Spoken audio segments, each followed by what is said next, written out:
আমি মদিনা থেকে একটা চিঠি নিয়ে আসছি, এই চিঠিটা না পইরা তোমরা সামনে কেউ অগ্রসর হয় না। খালিদ বিন ওয়ালিদ রাদিয়াল্লাহু তাআলা আনহু ঘোড়ার পিঠ থেকে এই লোকের কাছ থেকে তিনি চিঠিটা হাতে নিলেন। হাতে নিয়ে তিনি দেখেন চিঠির মধ্যে 3টা ফরমান রে যুবক, এই 3টা ফরমান লেখা। 1 নম্বর খবর হলো, খালিদ তুমি যাকে মদিনায় সেনাপতি, মদিনায় যার খলিফাতুল মুসলিমিন রেখে এসেছো, সেই আবু বকর সিদ্দিক তিনি ইন্তেকাল করেছেন। 2 নম্বর ফরমান, 2 নম্বর খবর হলো, এইবার মদিনার শাসক হলাম আমি ওমর, আমি খলিফাতুল মুসলিমিন ওমর। 3 নম্বর আদেশ হলো, আমি ওমরের চিঠি তোমার হাতে পৌঁছা মাত্রই তোমার সেনাপতির দায়িত্ব বাতিল, সেনাপতি হবে আবু ওবায়দা ইবনুল জাররাহ, তোমার সেনাপতির দায়িত্ব থেকে তোমাকে অব্যাহতি দেওয়া হলো। খালিদ বিন ওয়ালিদ রাদিয়াল্লাহু তাআলা আনহু তিনি চিঠিটা পেয়ে কান্না করতেছেন, এই মনে করে বন্ধু তুমি আমাকে পাঠাইছো 1000 সে মুজাহিদ দিয়া, দুশমন হলো মোকাবেলায় 2 লক্ষ, এরপরও তোমার বন্ধু কেমন করে বিজয়ের মালা গলায় পরে মদিনায় ফিরে, এই দৃশ্যটা তুমি দেখে যেতে পারলা না বন্ধু আবু বকর, বন্ধু তুমি দেখে যেতে পারলা না। 3 নম্বর ফরমানটা তিনি যেই মাত্র পড়লেন, সাথে সাথে মুজাহিদদের ভিতরে একটু গন্ডগোল দেখা দিল। সবার মনেই ছিল সেনাপতি যেন খালিদ বিন ওয়ালিদ, তিনি হন্ডে যুবক, কারণ খালিদের ইতিহাসে পরাজয় বলতে কোনো শব্দ না। কিন্তু এরপরও খালিদ খলিফাতুল মুসলিমিনের আদেশ তিনি মান্য করে সবাইকে শান্ত থাকতে বললেন। না না, এটা খলিফার নির্দেশ, অবশ্যই কোনো না কোনো হিকমত রয়েছে। হিকমতটা কি ছিল হযরত ওমরের? হিকমতটা হলো মুজাহিদদের ভিতরে এরকম একটা ইয়াকিন জন্ম নিয়েছিল, খালিদ আমাদের সাথে আছে, টেনশন নাই। হযরত ওমর এটাই ভয় পাইছেন, যদি মনের ভিতরে থাকে খালিদ আমাদের সাথে আছে, টেনশন নাই, তাহলে কঠিন ভয়, কারণ আল্লাহর সাহায্য যদি না থাকে খালিদের পক্ষেও বিজয় আনা সম্ভব না, ঠিক না? আল্লাহর সাহায্য ব্যতীত কোনোদিন বিজয় পাওয়া সম্ভব না। আল্লাহর দিকে যেন ভরসা সবার ফিরে যায়, এজন্য তিনি সেনাপতির দায়িত্ব তিনি পরিবর্তন করে দিলেন। আবু উবায়দা ইবনুল জাররাহ সেনাপতি, ঘোষণা দিয়ে তিনি সাথে সাথে বলতেছেন, দোস্ত খালিদ আমি আবু উবায়দা ইবনুল জাররাহ, নাই যদ্দুর সে পাইছে অদ্দুর দিছে, কিন্তু এর চেয়ে আরেকটু উত্তম গুণ হলো, উত্তম আখলাক হলো, না আমার সমানে সমানে বদলা নেওয়ার ক্ষমতা ছিল, আমি নিতে পারতাম। হে আমারে গালি দিছে, আমিও গালি দিতে পারতাম, ও আমারে যদ্দুর মারছে অদ্দুর মার আমিও মারতে পারতাম, এরপরও আমি মারবো না, এরপরও আমি তারে গালি দিব না, আল্লাহর ওয়াস্তে মাফ করে দিলাম। এর নাম খুলুকে কারীম, এটা হাসানের চেয়ে ভালো। আর খুলুকে আজিম যেটা আমার আপনার নবীর আখলাক, এটা কারিমের চেয়েও ভালো। জোরে কর না সুবহানাল্লাহ। শুধু মাফ করে দেওয়াই শেষ না, আমার আপনার নবীর আখলাক ছিল মাফও করছেন, বদলা তো নেনই নাই, বরং তারে মাফ করে দিছেন, সাথে সাথে তার উপকার করার জন্য চেষ্টা করেছেন, আল্লাহর কাছে তার হেদায়েতের দোয়া করেছেন, তার জন্য শান্তির দোয়া করেছেন। জোরে করুন না সুবহানাল্লাহ। এই আখলাকটা ছিল আমার আপনার নবীর আখলাক। একটা ঘটনা বলি, বললে আপনারা বুঝবেন যে এই খুলুকে আজিম আল্লাহর নবীর আখলাকটা নবীজির ঘটনা থেকে আপনারা পরিষ্কার বুঝবেন। খাসাইসুল কুবরা নামক কিতাবের ভিতরে লিখেন, রাসূল করিম সাল্লাল্লাহু আলাইহি ওয়াসাল্লাম একটা বসতির পাশ দিয়ে নবী যাচ্ছেন। এই বসতিটা হলো ইহুদি বসতি। নবীজির সাথে আছেন হযরত আলী রাদিয়াল্লাহু তাআলা আনহু। আলী রাদিয়াল্লাহু তাআলা আনহু বাইতুল মাল সম্পাদক, অর্থাৎ ওনার কাছে অর্থ বিভাগ। আলী রাদিয়াল্লাহু তাআলা আনহু নবীর সাথে এই ইহুদি বসতিতে যাওয়া মাত্রই একজন মানুষ দৌড়ায় নবীর কাছে আসলো। এসেই আল্লাহর নবীকে ডাক দেয়া বলে, নবী গো, আমি বড় পেরেশান হয়ে আপনার দরবারে এসেছি, আমি বড় টেনশনে। আল্লাহর নবী বলেন, কি টেনশন একটু বলো। ওই টেনশনটা হলো, এই বসতিটা হলো সব ইহুদি, একমাত্র আমি হলাম মুসলমান। দুর্ভিক্ষ যায় না, অভাব যায় না। আমি ওদেরকে বললাম, অভাব যিনি দেয় তার কাছে যাও, তিনি চাইলে অভাব সরায়। বলুন তো সুখ দুঃখের মালিককে। আরেকটু জোরে, আরেকটু জোরে। বিপদ দেয় কে? বিপদ থেকে উদ্ধার করে কে?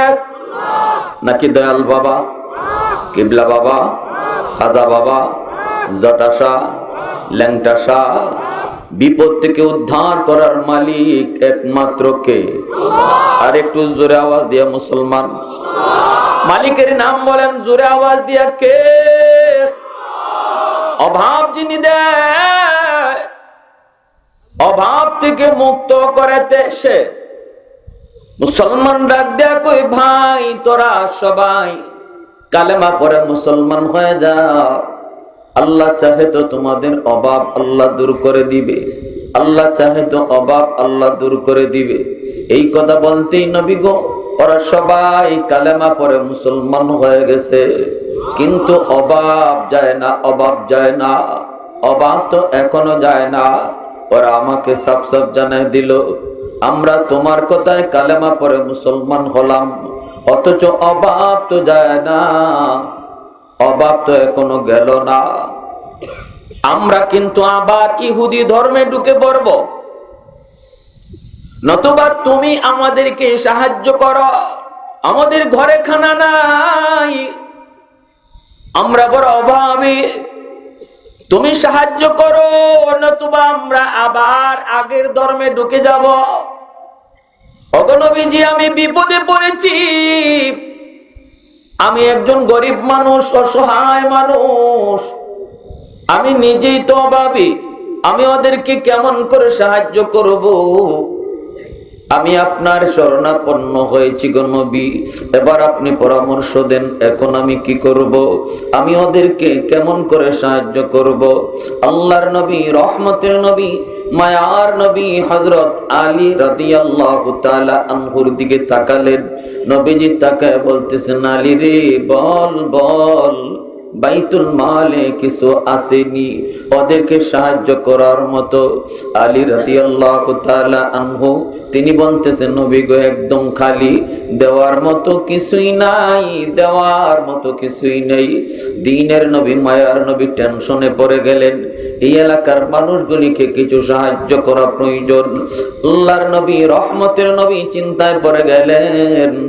ওই মুহূর্তে একজন ধনী ইহুদি মানুষ, ধনাঢ্যশীল একজন মানুষ দৌড়ে আসলো, আয়েশা বলতেছে, মুহাম্মদ, এই মুহূর্তে আমি তোমাকে সাহায্য করতে পারি, আমার কাছে 40 মিসকাল স্বর্ণ মুদ্রা আছে, আমি তোমাকে এতটুকু স্বর্ণ মুদ্রা দিতে পারি, বিনিময়ে আমাকে 3 মাস পর 40 মণ খেজুর দেওয়া লাগবে।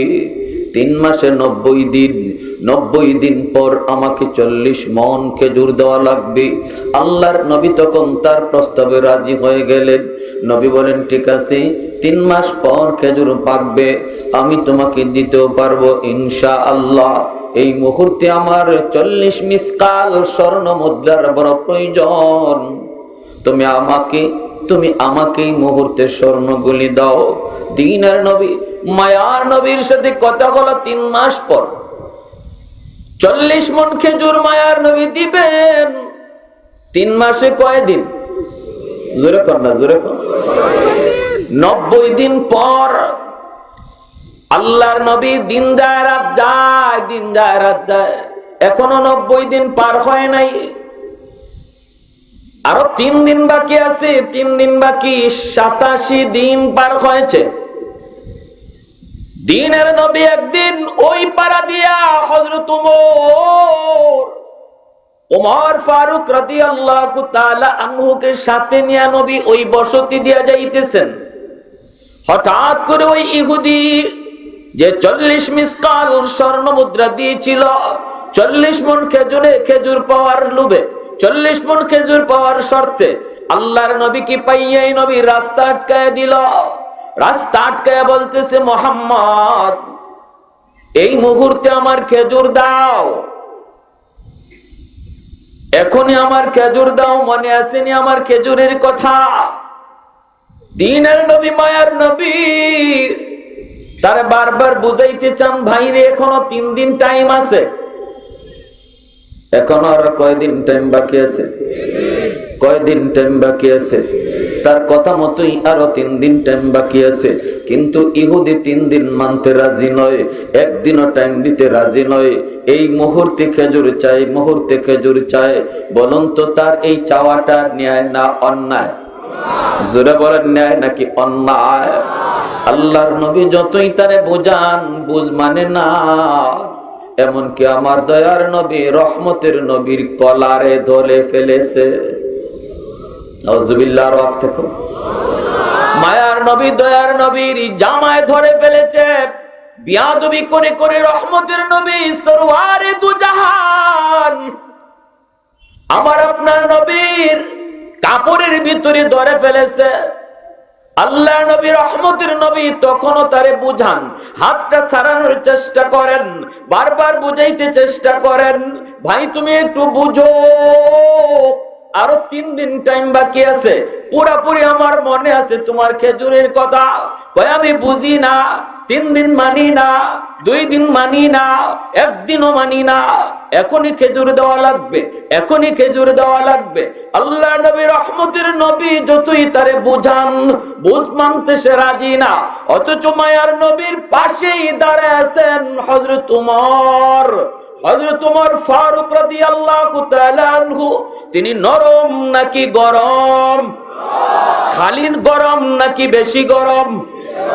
হযরত উমর ফারুক রাদিয়াল্লাহু তাআলা আনহুর মতো সাহাবী আল্লাহ নবীর পাশে দাঁড়ানো, নবীজির পাশে দাঁড়ায় দাঁড়ায় তিনি এই দৃশ্যগুলি দেখতেছেন। উমরের হাতে তো তলোয়ার, চিকচিক করে যুবক, এরপর উমর কিন্তু তলোয়ার চালাইতে পারেন না। গুসায় চেহারাটা লাল হয়ে গেল, বডিটাও তার ফুলে গেল।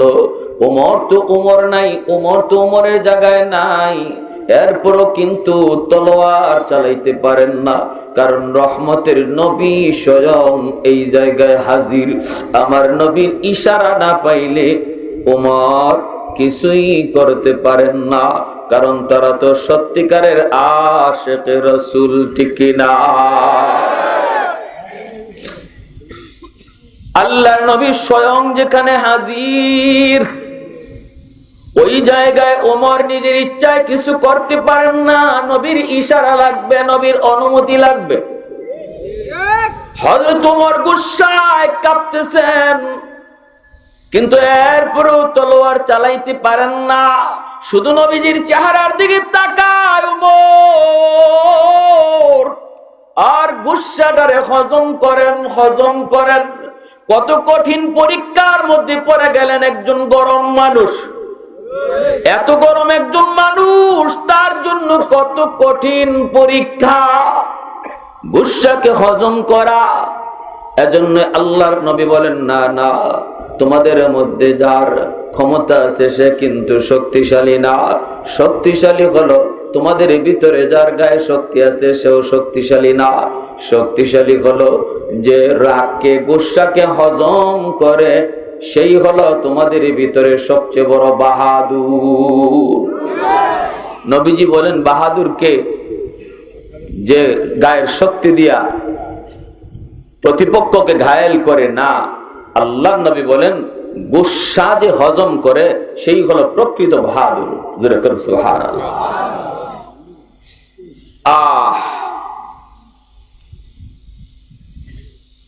হযরত ওমর ফারুক রাদিয়াল্লাহু তাআলা আনহু কিন্তু বারবার তাকাইতেছেন, কিন্তু নবীজি তো ইশারা দেন না। আল্লাহ নবী শুধু ওরই বুঝাইতেছেন। একটা পর্যায়ে ওমর নিজের গোসাটাকে হজম করে করে কি করবেন দিশেহারা। আল্লাহর নবীর দিকে তাকান, কিন্তু নবী তো অনুমতি দেন না। হঠাৎ করে মায়ার নবী, আমার আপনার নবী হযরত ওমর ফারুক রাদিয়াল্লাহু তাআলা আনহুর চেহারার দিকে নবী তাকালেন। তাকায় দেখেন ওমরের চেহারাটা লাল হয়ে গেছে, গুসায় চেহারাটা একদম লাল হয়ে গেছে, চোখগুলা আগুনের মতো হয়ে গেছে। হযরত ওমর তিনি তো কাঁপতেছেন, তলোয়ার চালায় দেওয়ার জন্য প্রস্তুত, কিন্তু রহমতের নবী, দয়ার নবী তিনি তো অনুমতি দিলেন না। বরং ওমরের দিকে তাকাইয়া নবী ওমরকে ধমক দিয়ে বসলেন। রহমতের নবী, আমার আপনার নবী ওমরকে ধমক দিয়া বলেন, ওমর চোখ নিচের দিকে নামাও, নিচের দিকে নামাও। তোমার আমার রাগ করা উচিত নয় রে ওমর, সে পাওনাদার, দুই কথা বলতেই পারে। সুবহানাল্লাহ। জোরে হযরত ওমর চোখটা নিচের দিকে নামায়, চোখের পানি জড়ায় জড়ায় শুধু কান্দে আর বলে, মালিক, ও মালিক, তোমার হাবিব রে তুমি কেমনে বানাইছো তুমি জানো। সুবহানাল্লাহ। ও মালিক, তোমার বন্ধুরে তুমি কেমনে বানাইছো। কারণ একজন আশিক রাসূল নবীর অপমান করবে, কোন আশিক রাসূল বরদাস্ত করতে পারে না। আল্লাহ নবীকে কেউ অপমান করবে, আশিক রাসূল বরদাস্ত করতে পারে না। সেখানে হযরত ওমর এত বড় আশিক রাসূল, এত বড় আশিক রাসূল, তিনি কেমন করে নিজের সইবেন, কেমন করে হজম করবেন। আল্লাহ নবী তখন ওমরকে ধমক দিয়ে বলেন, ওমর মাথাটা নিচের দিকে নামাও, চোখটা নিচের দিকে নামাও রে ওমর। তার দিকে চোখ লাল করে তুমি তাকাও না। না না, সে পাওনাদার, দুই কথা বলতেই পারে। আসো, আমি নবীর কাছে আসো। নবীজি কাছে আইনা কানে কানে বলতেছেন, উমর এখনই তুমি বাইতুল মালে যাও, যাইয়া তারে 40 মণ খেজুর তুমি তারে দিয়ে দাও। আর শোনো শোনো, আমি নবী তোমাকে কানে কানে বলি রে, দেওয়ার সময় 10 সের খেজুর তারে বেশি দিয়া দিও। সুবহানাল্লাহ। আসতে কইবেন। এত খারাপ আচরণ মায়ার নবীর সাথে করলো বডিগার্ড হযরত ওমর। তাকে কিছুই বললেন না, বরং ওমরকে আরো ধমক দিলেন। ধমক দেওয়ার কথা ছিল ইহুদিকে। আমি আপনি হইলে বলতাম, কিরে তোরে আমার সাথে এমনি রাখি নাকি, এজন্যই বুঝি তুই আমার সাথে চলো।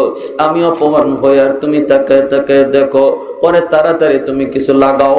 কত কথা আমরা বলতাম, কত কথা বলতাম, কিন্তু রহমতের নবী ধমক দেওয়ার কথা ইহুদিকে, কিন্তু নবী তো ইহুদিকে ধমক দিলেন না, ধমক দিয়ে দিলেন নিজের সাহাবীকে। সুবহানাল্লাহ। হযরত ওমর ইহুদিকে ডাক দিয়া বলতেছেন, ভাই আয় খেজুর নিয়ে যা। ওই লোকটারে নিয়ে হযরত ওমর রওনা দিলেন। আর ওমর চোখের পানি মুছে মুছে যান, চোখের পানি মুছে মুছে যান। আমার মায়ার নবীর, দয়ার নবীর ধৈর্য, নবীজির ধৈর্য, আল্লাহ নবীর উত্তম আখলাক আর চরিত্রের কথা চিন্তা করে ওমর চোখের পানি মুছে মুছে ইহুদিকে নিয়ে তিনি বাইতুল মালের দিকে রওনা দিয়া দিলেন। বাইতুল মালের কাছে আইসা তিনি তারে খেজুর দিতেছেন, 40 মণ খেজুর দিতেছেন। ওমর কোনো কথা বলেন না। এখনো কিন্তু ওমরের গুসাটা যায় নাই। এত সহজে তো শরীর থেকে গুসা যায় না, কারণ ওমরের মতো মানুষ যার নাম শুনলে পরে শয়তান অন্য রাস্তা দিয়া ভাগে, অন্য রাস্তা দিয়া পলায়ন করে। নবী বলেন, সবার সাথে শয়তান আছে, কিন্তু আমার ওমরের সাথে কোনো শয়তান নাই। সাহাবীরা জিজ্ঞেস করে, নবী গো আপনার সাথেও শয়তান আছে নাকি? নবী বলেন, আমার সাথেও আছে, তবে আমার শয়তান কালেমা পড়ে মুসলমান হয়ে গেছে। ওমর খেজুর দিতেছেন, খেজুর দিতেছেন। 40 মণ খেজুর দেওয়ার পর 10 খেজুর যখন আবার বেশি তারে দিয়া দিতেছেন, তখনই ইহুদি ডাক দিয়া কয়, ওমর 10 খেজুর আবার বেশি কেন? এই কথাটা বলতেই ওমর তখন ধমক দিলেন আস্তে করে, ভাইরে তুই কথা বলিস না, আর কথা বইলে আমার গায়ের গুসায় তুমি লবণের ছিটা দিও না।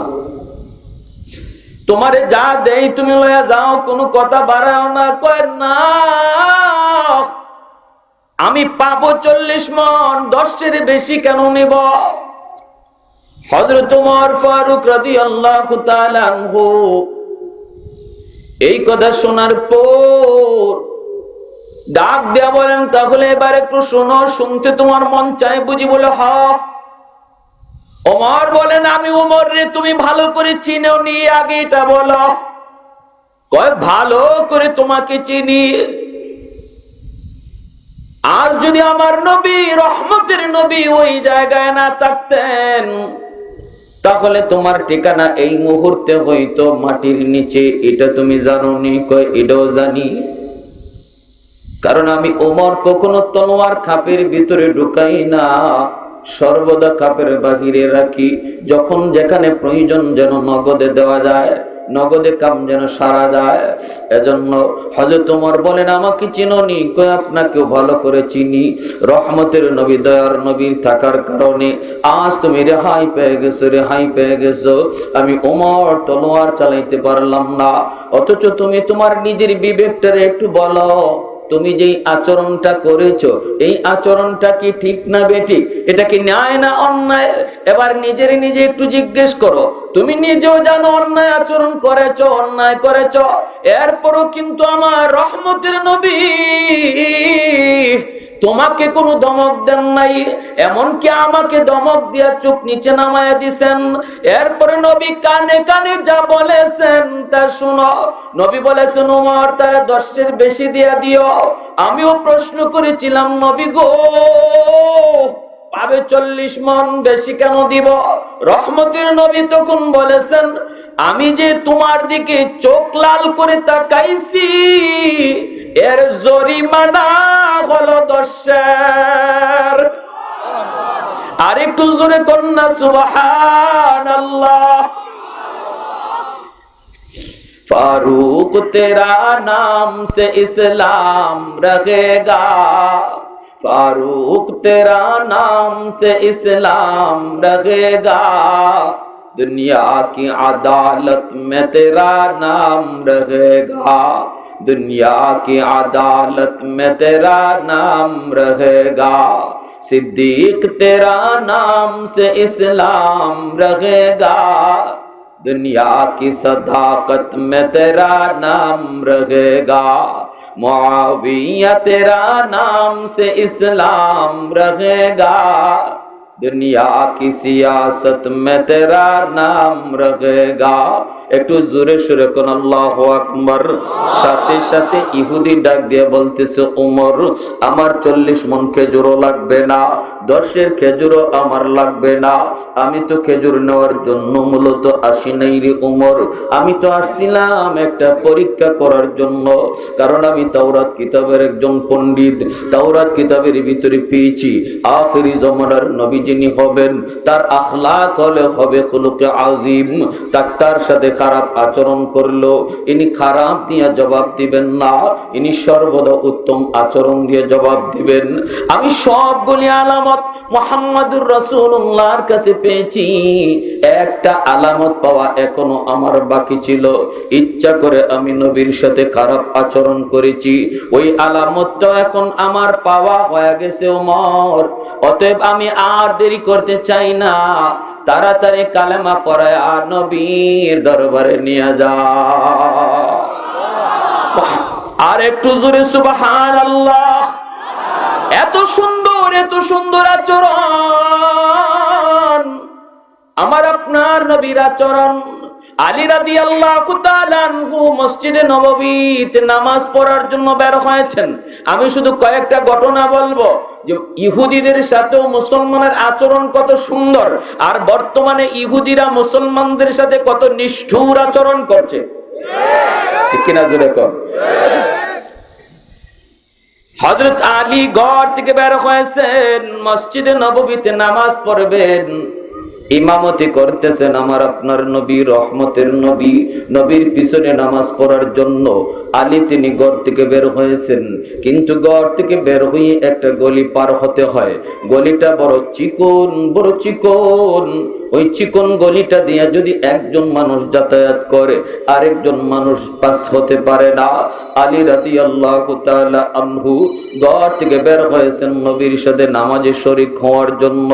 কিন্তু এই গলিতে ঢুকেই তিনি দেখেন একজন বৃদ্ধ মানুষ, বয়স্ক মানুষ এই গলিটা দিয়ে সে সামনের দিকে যাইতেছে।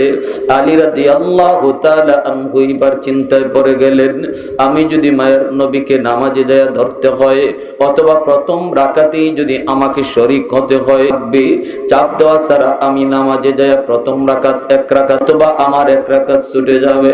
আলী বার নিজের মনটারে প্রশ্ন করে, আলীর মন বল বল বল, তুমি কি ওই বৃদ্ধ মানুষটারে চাপ দিয়া সামনে যাবা, নাকি তোমার এক রাকাত ছুটে যাবে?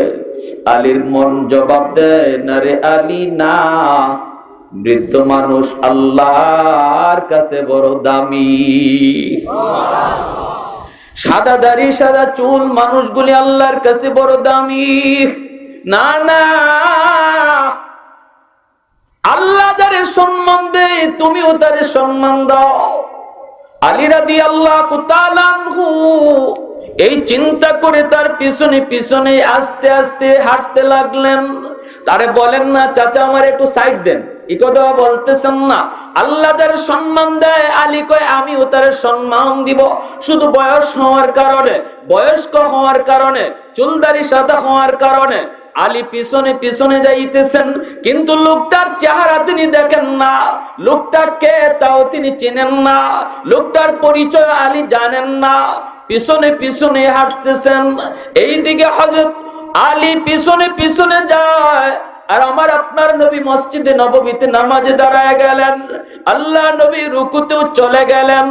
ওই অবস্থায় আল্লাহ পাক রব্বুল আলামিনের কাছে আলী রাদিয়াল্লাহু তাআলা আনহুর ওই আমলটা আল্লাহর কাছে এত পছন্দ হয়েছে, আল্লাহ কই জিবরাইল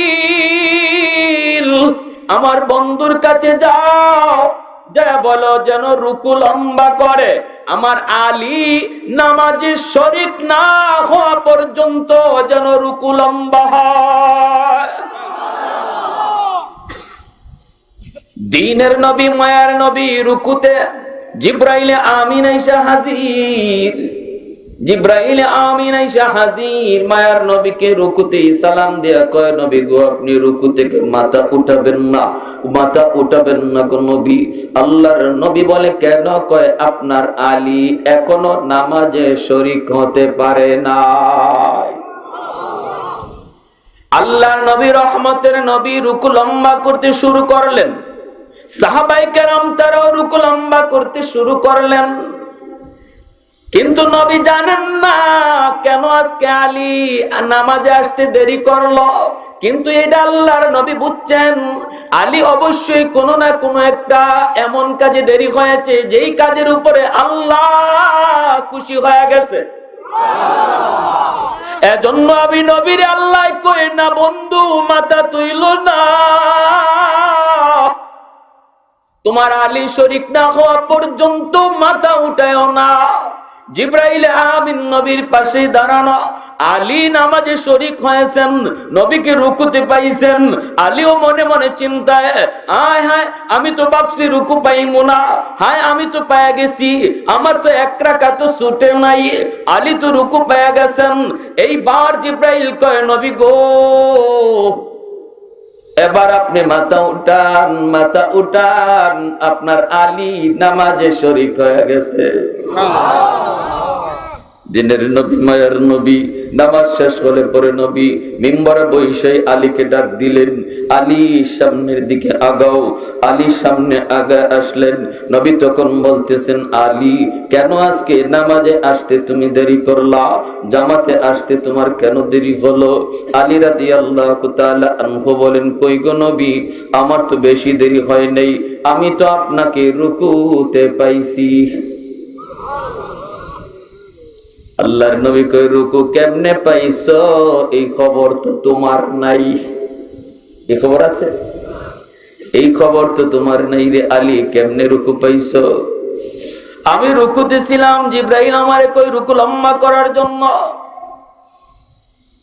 তুমি নামাজে শরীক হতে পারো নাই, এজন্য আমার রুকু লম্বা করতে হয়েছে। এবার আলী টের পাইলেন, হায় হায়, ঘটনা তো অনেক দূর পর্যন্ত করা গেছে।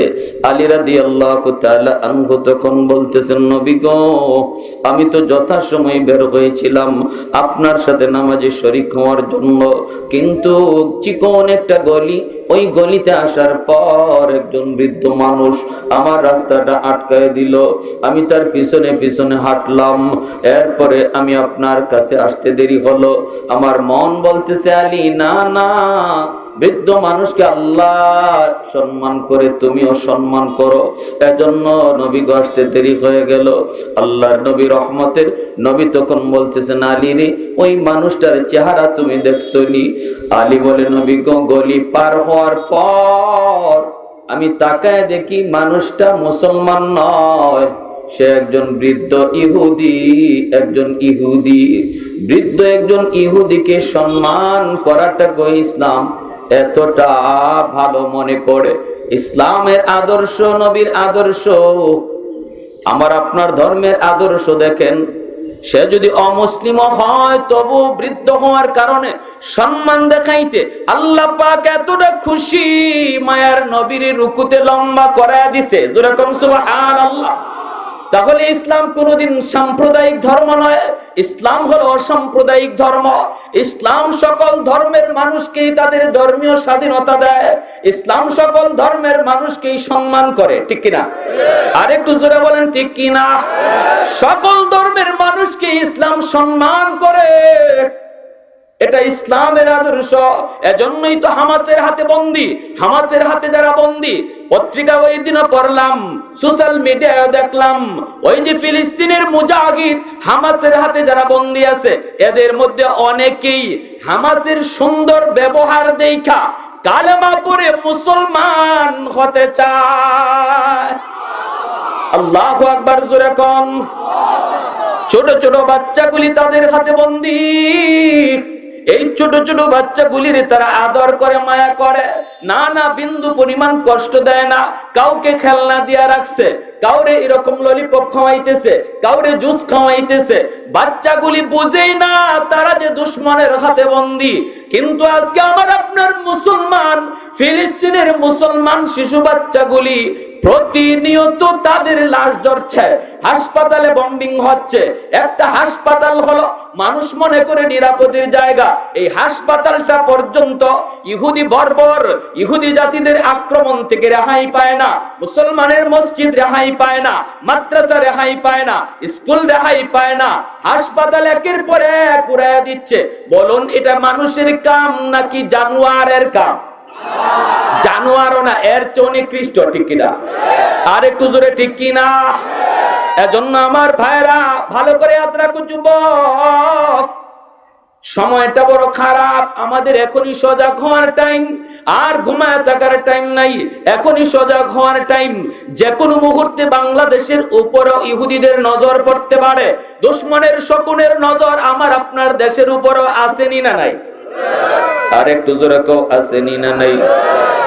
সজাগ হওয়া লাগবে, সজাগ। দুশমন ঘরের সামনে তলোয়ার ধারাইতেছে, দুশমন ঘরের সামনে অস্ত্র ঠিক করতেছে, তাক করতেছে। আমি আপনি যদি ঘুমায় থাকি, যে কোনো মুহূর্তে আমার ঘরে ঢুকে আমার চোখের সামনে বাবাকে হত্যা করবে, সন্তানকে হত্যা করবে, চোখের সামনেই নিজের মেয়েকে হত্যা করবে। আরাকানের হালত বাংলার জমিনে হবে, গুজরাটের হালত বাংলার জমিনে হবে, ফিলিস্তিনের হালত বাংলার জমিনে হবে, যদি আমি আপনি সজাগ না হই, ঠিক কিনা? আরো জোরে কোন, ঠিক কিনা? উলামায়ে কেরাম জায়গায় জায়গায় যায় শুধু মানুষকে সজাগ করার জন্য। দেশ দেশান্তরে ঘুরতেছে উলামায়ে কেরাম শুধু একটা জিনিস বোঝানোর জন্য, সজাগ হও, সজাগ হও, সজাগ হও। আর আল্লাহকে নারাজ নয়, আল্লাহকে রাজি করো, আল্লাহর সাহায্য কাছে আনো। আল্লাহর সাহায্য যদি আমাদের সাথে থাকে, দুশমন যত পাওয়ারফুল অস্ত্র নিয়ে আসুক, আল্লাহর সাহায্য সাথে থাকলে ইতিহাস সাক্ষী বিজয় মুসলমানেরই হয়। বদরে নবীর সাথে সাহাবী মাত্র 313 জন, দুশমন ছিল 1000, ঠিক না? দুশমন কতজন ছিল? 1000। ইয়ারমুকের যুদ্ধে খালিদ বিন ওয়ালিদ মাত্র 60 জন, দুশমন হলো 60,000। আল্লাহু আকবার, জোরে বলেন। দুশমন কয় হাজার? 60,000। খালিদ বিন ওয়ালিদকে জিজ্ঞেস করা হলো, আপনি কোন সাহসে 60 জন লইয়া 60,000-এর মোকাবেলা করবেন? খালিদ বিন ওয়ালিদ বলেন, কোন সাহস তো দেখি না, তবে দলিল আছে আমার কাছে। দলিল হলো আল্লাহর নবী বলেছেন, যার ঈমান নাই সে হলো মুর্দা, আর যার ঈমান আছে সে জিন্দা। আল্লাহু আকবার, জোরে বলেন। আমার ভাইরা, বন্ধুরা, যুবক, খালিদ বিন ওয়ালিদ রাদিয়াল্লাহু তাআলা আনহুকে আবু বকর সিদ্দিক রাদিয়াল্লাহু তাআলা আনহু রোম সম্রাটের কাছে সন্ধির প্রস্তাব নিয়ে পাঠাইলেন। 100 জন সৈন্য নিয়ে তিনি চললেন রোম সম্রাটের কাছে। যাইয়েই তিনি দেখেন দুই দিকে দুশমন তার দাঁড় করায় রাখছে। এই দিকে 1.5 লাখ, ওই দিকে 1.5 লাখ, 1.5 লাখ হলো 3 লাখ। 3 লাখ সৈন্য এইভাবে তলোয়ার একজন আরেকজনেরটা এইভাবে তারা ক্রস করে রাখছে। মাঝখান দিয়ে রাস্তা দেয় খালিদ বিন ওয়ালিদ রাদিয়াল্লাহু তাআলা আনহুকে যাওয়ার জন্য। 100 জন সৈন্য নিয়ে খালিদ বিন ওয়ালিদ রাদিয়াল্লাহু তাআলা আনহু তিনি এই রাস্তা দিয়ে চললেন। সামনে যায় দেখেন একটা এরকম গেট, গেটটা অনেক নিচু, গেটের উপরে একটা মূর্তি বসায় রাখছে। খালিদ বিন ওয়ালিদ গেটের পাশে যায় তিনি থমকে গেলেন, দাঁড়া গেলেন। সৈন্যরা কয়, এই গেটের ভিতর দিয়া মাথা নোয়া আমাদের সেনাপতির কাছে যাইতে হবে। খালিদ বিন ওয়ালিদ রাদিয়াল্লাহু তাআলা আনহু বলেন, অসম্ভব, গেটের উপরে তোমরা মূর্তি রাখছো, আমি যদি মাথা ঝুঁকাই তোমরা বলবা আমি মূর্তির সামনে মাথা ঝুঁকাইছি। নাউজুবিল্লাহ। এ দুশমনের দল, ছল চাতুরি কেন, মুনাফিকি কেন? যা বলবার প্রকাশ্যে বলো, যা করার প্রকাশ্যে করো। মুসলমান কোনদিন মূর্তির সামনে মাথা ঝুঁকায় না। জীবন যাবে, জীবন যাবে, কিন্তু এরপর মাথা ঝুঁকাবো না।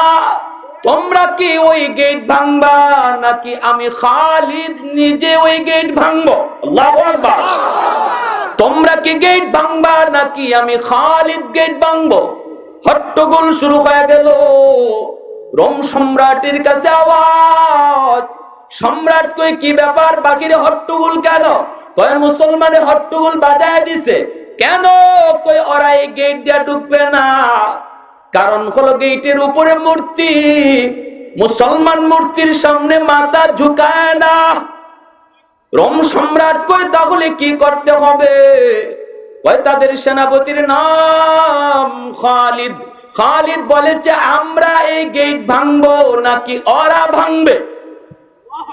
রোম সম্রাট কই, সাবধান, মুসলমানের হাতে গেট ভাঙায় না, নতুবা আমাদের ইজ্জত থাকে না। তোমরা এই গেটটা ভেঙে দাও, আমার কাছে আসতে দাও, আমার কাছে আসতে দাও। খালিদ বিন ওয়ালিদ রাদিয়াল্লাহু তাআলা আনহু গেট ভাঙার পরে তিনি রোম সম্রাটের দরবারে ঢুকলেন। ঢুকে দেখেন 100টা স্বর্ণের চেয়ার সাজায় রাখছে রোম সম্রাট খালিদ বিন ওয়ালিদকে বসানোর জন্য, সঙ্গী সাথীকে বসানোর জন্য। খালিদ বিন ওয়ালিদ রাদিয়াল্লাহু তাআলা আনহু স্বর্ণের চেয়ারগুলি লাথি মেরে মেরে ভেঙে ফেললেন। আল্লাহু আকবার, জোরে করুন না। লাথি মেরে মেরে স্বর্ণের চেয়ারগুলি ভেঙে ফেললেন। রোম সম্রাট শুধু তাকায় তাকায় দেখতেছে। রোম সম্রাট মনে মনে কয়, কিরে, এটা কি মানুষ না অন্য কিছু? মানুষ নাকি অন্য কিছু? বিন্দু পরিমাণ ভয় তার নাই। খালিদ বিন ওয়ালিদ যখন স্বর্ণের চেয়ারগুলি ভেঙে ফেলেছেন, রোম সম্রাট ডাক দিয়ে কয়, খালিদ, কি করতেছো? তোমার হুঁশ আসেনি? ইনি বলেন, 100 হুঁশ আছে। কয়, কোন সাহসে তুমি করতেছো? খালিদ বিন ওয়ালিদ বলে, আমি সাহস তো দেখাবই, কারণ আমার মায়ার নবী বলেছেন মুসলমান পুরুষের জন্য স্বর্ণ ব্যবহার করা হারাম। স্বর্ণের চেয়ার মুসলমান ব্যবহার করে না। কাঠের চেয়ার টান দিয়া তিনি রোম সম্রাটের পাশে বসে গেলেন, হাঁটুতে হাঁটু মিলে বসে গেলেন, বীর বাহাদুরের মতো তিনি বসে গেলেন। রোম সম্রাট কয়, তুমি এইভাবে বসছো কেন? তারিখের কিতাবের ভিতরে আছে খালিদ বিন ওয়ালিদ রোম সম্রাটের সামনে তিনি বইসা তলোয়ারটারে আঙ্গুল দিয়া এইভাবে ঘোরাইলেন। দুশমনের সামনে বাহাদুরি দেখানোটা মুসলমানের ইবাদত। যাক জায়গায় আমরা কখনো হব নরম, কখনো হব গরম। জায়গা মতো নরম হওয়া ইবাদত, জায়গা মতো গরম হওয়াটাও ইবাদত। আশিদ্দাউ আলাল কুফার রুহামাউ বাইনাহুম। আমরা কখনো নরম, আমরা কখনো গরম। যেখানে নরম হওয়ার সেখানে নরম, যেখানে গরম হওয়ার সেখানে গরম। আমার নবী রহমতের নবী নরম হয়েছেন জায়গা মতো, আবার জায়গা মতো নবী গরম হয়েছেন, ঠিক কিনা? বদরের ময়দানে মায়ার নবী গরম, উহুদের ময়দানে মায়ার নবী গরম, জিহাদের ময়দানে মায়ার নবী গরম। 27টা যুদ্ধে মায়ার নবী সেনাপতি, 36টা যুদ্ধে খালিদ বিন ওয়ালিদ সেনাপতি। খালিদ বিন ওয়ালিদের জীবনে কোনোদিন পরাজয়ের কোনো ইতিহাস নাই। খালিদ বিন ওয়ালিদ রাদিয়াল্লাহু তাআলা আনহু যখন বীর বাহাদুরের মতো রোম সম্রাটের পাশে বসে গেলেন, সম্রাট কয়, খালিদ এইভাবে কেন বসছো? একটু একটু একটু তো নমনীয়তা দেখাও। খালিদ বিন ওয়ালিদ বলে, না না, আমি আমার হিসাব কইরাই বইছি। আল্লাহু আকবার, জোরে কর। উনি কয়, আমি আমার হিসাব করা বইছি। কয়, এতটুকু সাহস তুমি কেমনে করছো? বাহিরে যে 3 লক্ষ সেনাপতি তুমি দেখছো নি, প্রত্যেকের হাতেই কিন্তু তলোয়ার। যদি আদেশ দেই তাহলে তোমাদেরকে খুঁজেও পাওয়া যাবে না, গোশত ভাগে পড়বে না। খালিদ বিন ওয়ালিদ বলে, এটা তো আমি ভালো করে টের পাইছি, এইভাবে তো কেউ কাউকে সংবর্ধনা দেয় না, তোমাদের উদ্দেশ্য ভালো না, অতএব আমি আমার হিসাব করে বইছি। এই বলা মাত্রই খালিদ বিন ওয়ালিদ তলোয়ারটা বের করে রোম সম্রাটের ঘাড়ের মধ্যে এইভাবে ধরলেন। ধইরা তিনি বলতেছেন, আমাদেরকে নিরাপদে মদিনায় ফিরত যেতে দাও, নতুবা এই মুহূর্তে তোমার কল্লা আমি আলোক করে দিব।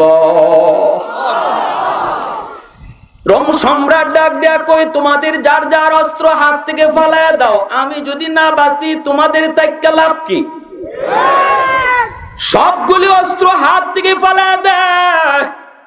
খালিদ বিন ওয়ালিদ সাথীদের নিয়ে বীর বাহাদুরের মতো নিরাপদে মদিনায় ফিরে আসেন। রোম সম্রাট পরের বৎসরে আবু বকর সিদ্দিক রাদিয়াল্লাহু তাআলা আনহুর কাছে চিঠি পাঠায়, আবু বকর, তোমার সেনাপতি খালিদ আমাকে অপমান করেছে, রেডি হও, আমি মদিনায় 2 লক্ষ সৈন্য পাঠাইতেছি, মোকাবেলার জন্য প্রস্তুত হও। আল্লাহু আকবার। আবু বকর সিদ্দিক রাদিয়াল্লাহু তাআলা আনহু জরুরি রোম সম্রাট 2 লক্ষ সৈন্য পাঠাইতেছে মোকাবেলায়। তিনি বলেন, আমি 1000 সৈন্য পাঠাবো, 1000 মুজাহিদ পাঠাবো, আরো 1000 মুজাহিদের সেনাপতি হবে খালিদ বিন ওয়ালিদ। 1000 মুজাহিদ বাহিনী লইয়া খালিদ বিন ওয়ালিদ রাদিয়াল্লাহু তাআলা আনহু খলিফাতুল মুসলিমিন আবু বকর সিদ্দিক রাদিয়াল্লাহু তাআলা আনহুর কাছ থেকে বিদায় নিয়া দোয়া নিয়া তিনি বের হয়ে গেলেন 2 লক্ষ দুশমনের মোকাবেলায়। মাত্র 1000, আল্লাহু আকবার, জোরে কোন, মাত্র 1000। বাইরা বন্ধুরা, সীমানার কাছাকাছি চলে আসলো, সকালবেলা যুদ্ধ হবে। দুশমন ওই দিকে 2 লক্ষ, এই দিকে মাত্র 1000। ওই অবস্থায় সকালবেলা যুদ্ধের প্রস্তুতি নিবেন।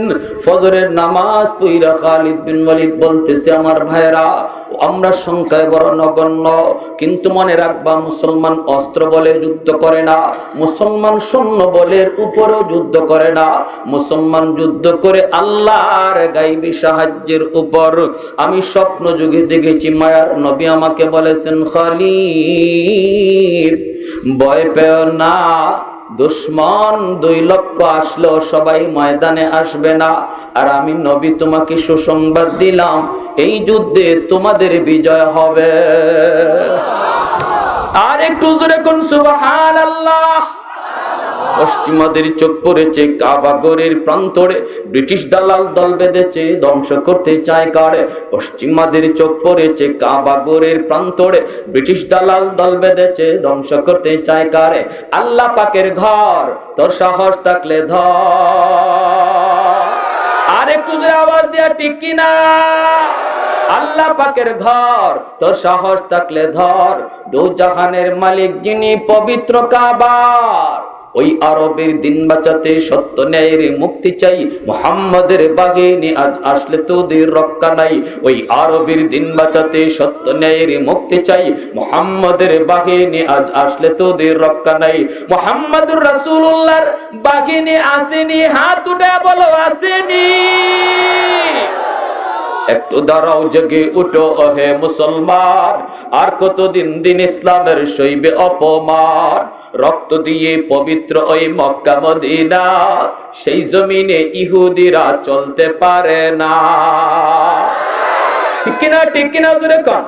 যেই ফিলিস্তিনের জমিন নবী পয়গম্বর গণের জমিন, যেই জমিনে হাজারো হাজারো পয়গম্বর মাটির নিচে কবরে শুয়ে আছেন, যেই জমিনে ১৬ লক্ষ পয়গম্বর, এমন কোন নবী নাই যে নবী ফিলিস্তিনে আসেন নাই। আমার নবী বাইতুল মুকাদ্দাসে ইমামতি করেছেন, পিছনে ১৬ লক্ষ পয়গম্বর হাজির ছিলেন। ঠিক কিনা? এত পবিত্র জমিন, যেই জমিনটার আল্লাহ পাক হাসরের ময়দান বানাবেন। আরেকটু জোরে কন্যা সুবহানাল্লাহ। যেই জমিন আল্লাহ হাসরের ময়দান বানাবেন, ওই জমিনে আজকে ইহুদিদের চরণ, ইহুদিদের এরকম বিচরণ, ওই জমিনে ইহুদিদের এরকম জুলুম কোনদিন সইতে পারে না মুসলমান। ঠিক কিনা? একটু দাঁড়াও, জেগে উঠো ওকে মুসলমান, আর কতদিন দিন ইসলামের সইবে অপমান।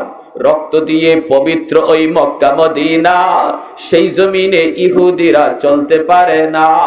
নূর মক্কার ইসলাম তার থাকলো কি আর দাম, বন্দিশালায় তাকে যদি আল-আকসার ইমাম। ঠিক কিনা? ওই আরবের দিন বাঁচাতে সত্য ন্যায়ের মুক্তি চাই, মুহাম্মাদের বাহিনী আজ আসলে তোদের রক্ষা নাই। ওই আরবের দিন বাঁচাতে সত্য ন্যায়ের মুক্তি চাই, মুহাম্মাদের বাহিনী আজ আসলে তোদের রক্ষা নাই। পশ্চিমাদের চোখ পড়েছে কাবা ঘরের প্রান্তরে, ব্রিটিশ দালাল দল বেঁধেছে ধ্বংস করতে চায় কারে। আল্লাহ পাকের ঘর, তোর সাহস থাকলে ধর, আল্লাহ পাকের ঘর, তোর সাহস থাকলে ধর। দু জাহানের মালিক যিনি পবিত্র কাবার। ঠিক কিনা?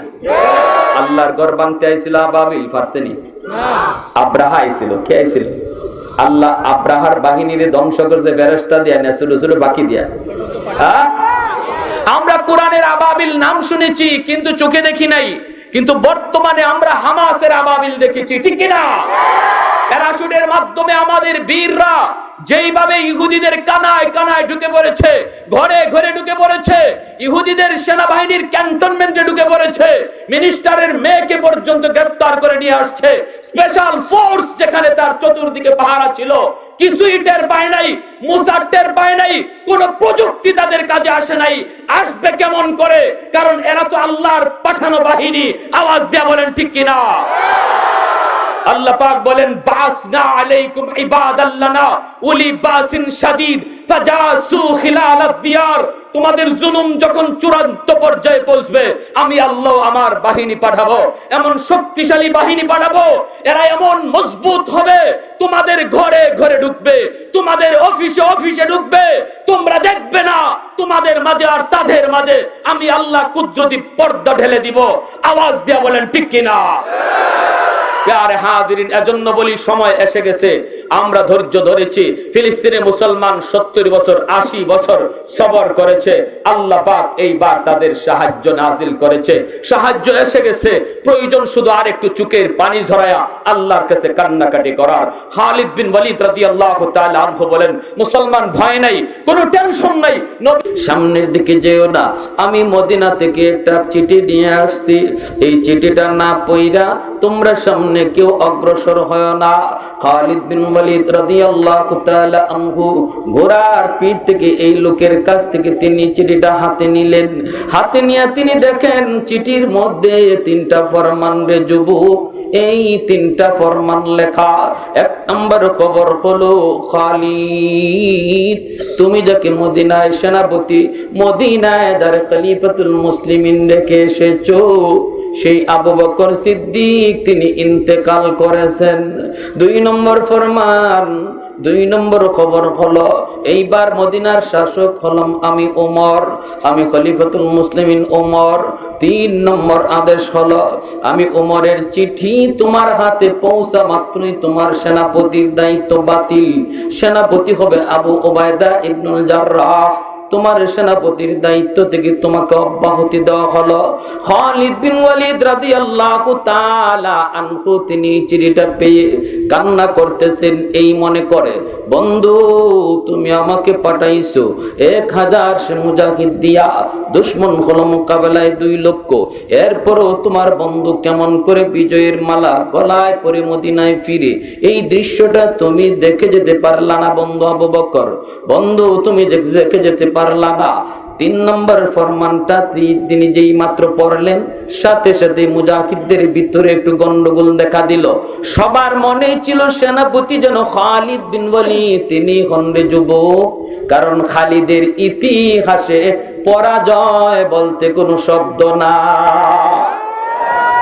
কিন্তু এরপরও খালিদ খলিফাতুল মুসলিমিনের আদেশ তিনি মান্য করে সবাইকে শান্ত থাকতে বললেন। না না, এটা খলিফার নির্দেশ, অবশ্যই কোনো না কোনো হিকমত রয়েছে। হিকমতটা কি ছিল হযরত ওমরের? হিকমতটা হলো মুজাহিদদের ভিতরে এরকম একটা ইয়াকিন জন্ম নিয়েছিল, খালিদ আমাদের সাথে আছে, টেনশন নাই। হযরত ওমর এটাই ভয় পাইছেন, যদি মনের ভিতরে থাকে খালিদ আমাদের সাথে আছে, টেনশন নাই, তাহলে ভয়, কঠিন ভয়। কারণ আল্লাহর সাহায্য যদি না থাকে খালিদের পক্ষেও বিজয় আনা সম্ভব না, ঠিক না? আল্লাহর সাহায্য ব্যতীত কোনোদিন বিজয় পাওয়া সম্ভব না। আল্লাহর দিকে যেন ভরসা সবার ফিরে যায়, এজন্য তিনি সেনাপতির দায়িত্ব তিনি পরিবর্তন করে দিলেন। আবু উবায়দা ইবনুল জাররাহ সেনাপতি ঘোষণা দিয়ে তিনি সাথে সাথে বলতেছেন, দোস্ত খালিদ, আমি আবু উবায়দা ইবনুল জাররাহ এইবার সেনাপতি, কিন্তু আমি মনে করি প্রকৃত সেনাপতি তুমি খালিদ, কিন্তু খলিফার নির্দেশে আমাকে বানানো হয়েছে। এইবার শোনো, শুনলাম দুশমন 2 লক্ষ, কিন্তু 2 লক্ষ ময়দানে আসবে না, আসবে মাত্র 40,000, 1,60,000 ওরা তাবুতে থাকবে অপেক্ষায়। আমরাও 1000 ময়দানে যাব না, 40,000 মোকাবেলায় মাত্র 40 জন মুজাহিদ। সবার আগে আমি একজন দেখতে চাই, একজন কে আসো? 40,000 মোকাবেলা একজন লড়বা। সাথে সাথে খালিদ বিন ওয়ালিদ তিনি দাঁড়া গেলেন। আল্লাহু আকবার। আবু উবায়দা ইবনুল জাররাহ তিনি কই, না দোস্ত, তোমার সাথে আরো 39 জন দিয়ে দিলাম, তোমরা 40 জন, একজনের মোকাবেলায় 1000 দুশমন। আল্লাহু আকবার। ময়দানে তিনি ঝাঁপিয়ে পড়বেন। খালিদ বিন ওয়ালিদ বলতেছে, সুখ সাথীরা শুনো, আমার 3টা কথা তোমরা একটু ভালো করে লক্ষ্য করো রে। আমরা কিন্তু ময়দানে যাওয়ার আগে ওযু করব, ওযু কইরা আমরা ময়দানে রওনা দিব। 2 নম্বর, আমরা কিন্তু ময়দানে ঢুকবো, ঘোড়া এমন ভাবে চালায়া, বিদ্যুতের বেগে ঘোড়া চলবে, এমন ভাবে দোলাবালি উড়বে, দুশমন যেন মনে করে আমরাও হাজার হাজার ময়দানে এসেছি। আমি নারায়ে তাকবীরের আওয়াজ তুলবো ময়দানে, আমি নারায়ে তাকবীরের আওয়াজ তুলবো, তোমরা এমন ভাবে তাকবীর দিবা যেন গোটা ময়দান কেঁপে উঠে। আল্লাহু আকবার। এই 3টা দায়িত্ব নিয়ে ময়দানে শুরু হয়ে গেল যুদ্ধ। শেষ করে দিচ্ছি অল্প টাইমের ভিতরে, 2 মিনিট। খালিদ বিন ওয়ালিদ তিনি ময়দানে যায় যুদ্ধ শুরু করে দিলেন। দুশমন নারায়ে তাকবীরের আওয়াজ শোনা মাত্রই কলিজা কেঁপে গেল। দুশমনের হাতে অস্ত্র, কিন্তু মুসলমানের আছে নারায়ে তাকবীর, ঠিক কি না? দুশমনের হাতে আছে অ্যাটম বম, মুসলমানের হাতে আছে ঈমান, মুসলমানের হাতে আছে কোরআন। খালিদ বিন ওয়ালিদ তিনি যুদ্ধ শুরু করে দিলেন। যুদ্ধ করে করে দুশমন সবাইকে খতম করলেন। আল্লাহ পাক রব্বুল আলামিন 300 হাত লম্বা এমন এক তলোয়ার আল্লাহ কুদরতি তলোয়ার বানায় দিলেন। খালিদ বিন ওয়ালিদ তিনি এইভাবে শুধু তলোয়ার ঘোরান, শয়ে শয়ে দুশমনের কল্লা জমিনে পড়ে যায়। আল্লাহু আকবার জোরে বলেন। দুপুর বেলা যুদ্ধ শুরু হয়, সূর্য লাল, সূর্য লাল। এইদিকে আর কোনো আওয়াজ শোনা যায় না, আওয়াজ শোনা যায় না। ইয়ারমুকের ময়দান, দুশমনের লাশ আর লাশ, স্তূপ পড়ে গেছে। আবু উবাইদা ইবনুল জাররাহ সঙ্গী সাথীদেরকে বলেন, চলো ময়দানে চলো, মনে হয় আমাদের একজনও জীবিত নাই। আর ঘোড়ার হ্যানহ্যানানি শব্দ শোনা যায় না, তলোয়ারের ঝনঝনানি শব্দ শোনা যায় না, মনে হয় আমাদের কেউ জীবিত নাই। চলো আমরা ময়দানে যাই। ময়দানে ঢুকলেন, ঘোড়া চালালেন, দেখেন শুধু নদীর পানিটা পর্যন্ত রক্তে লাল, কিন্তু সঙ্গী সাথী কোথায়, কোথাও খুঁজে পান না। হঠাৎ করে তিনি দেখেন ময়দানের এক কোনায় কিছু মানুষ দাঁড়ায় আছে, চেনা যায় না, চেহারাটা রক্তে লাল, চেনা যায় না এরা কারা। আবু উবাইদা ইবনুল জাররাহ টেনশনে পড়ে গেলেন, এরা কি আমাদের লোক নাকি দুশমন? গেলেও তো একটু বুঝা যাওয়া দরকার। আওয়াজ দিলেন, দোস্ত, ও দোস্ত খালিদ, তুমি কোথায়? সাথে সাথে খালিদ বিন ওয়ালিদ মুখ ফিরা কয়, দোস্ত আমি মরি নাই, আমি শহীদ হই নাই, তোমার দোস্ত গাজী হইয়া জীবিত আছে। আল্লাহু আকবার। দৌড়ে কাছে গেলেন, চেহারা থেকে রক্তটা মুইসা তিনি বুকে জড়ায় ধরে কাঁদতেছেন। আবু উবাইদা ইবনুল জাররাহ তিনি কাঁদতেছেন আর বলতেছেন, দোস্ত এতগুলা দুশমনের সাথে তুমি কেমনে লড়লা, কেমনে তোমরা বিজয়ী হলা? কই জানি না দোস্ত, তবে শুধু এতটুকু দেখেছি, আমি যখন তলোয়ার গোড়াই আমার তলোয়ারটা 300 হাত লম্বা হয়ে যায়। দোস্ত জোহরের নামাজটা কাজা করো, আসরের নামাজ, জোহরের নামাজ তো অবশ্যই কাজা হয়ে গেছে, আসরের নামাজটা কাজা হওয়ার পথে, আসরের নামাজটা পড়ে ফেলো। যেই মাত্র এই কথা বলছেন আবু উবাইদা ইবনুল জাররাহ, খালিদ বিন ওয়ালিদ বলছে, দোস্ত তুমি কি মনে করছো আমরা নামাজ কাজা করে ফেলেছি? আরে জিহাদের ময়দানেও আমার নবী কিভাবে নামাজ পড়তে হয় এই শিক্ষা দেয়া গেছেন। আমরা জিহাদ করা অবস্থায়ও যথা টাইমে নামাজ আদায় করেছি। সুবহানাল্লাহি ওয়া বিহামদিহি সুবহানাল্লাহিল আযীম। এজন্য আল্লাহ বলতেছে, বান্দা কোনো ভয় নাই, টেনশন নাই, যদি তুমি খাঁটি মুমিন হও, তোমার মাঝে যদি আল্লাহর হুকুমের গুরুত্ব থাকে, তোমার মাঝে যদি আল্লাহ পাকের বিধিবিধানের গুরুত্ব থাকে, আল্লাহর ভয় যদি অন্তরে থাকে, দুশমন যত পাওয়ার নিয়ে আসুক না কেন, বিজয় আল্লাহ ইমানদার মুমিনকেই দিবে, এটা আল্লাহর ওয়াদা। অতএব আমরা এই মুহূর্তে ফিলিস্তিনের মুসলমানদের জন্য চোখের পানি ঝরায় কাঁদবো, পারলে রোজা রাখবো, আর আল্লাহর কাছে বলবো, আল্লাহ আমাদের তো ফিলিস্তিন যাওয়ার কোনো সাধ্য নাই, কিন্তু মালিক আমরা তাদের জন্য চোখের পানি ঝরানো ছাড়া আর কোনো পথ নাই। আমরা এটা ইয়াকিন করি, আল্লাহ তোমার সাহায্য যদি নাজিল হয়, ইসরায়েল, আমেরিকা, রাশিয়া, ব্রিটেন সব মিলেও তোমার সাহায্যের সামনে টিকতে পারবে না, অতীতে পারে নাই, পারবেও না ইনশাআল্লাহ।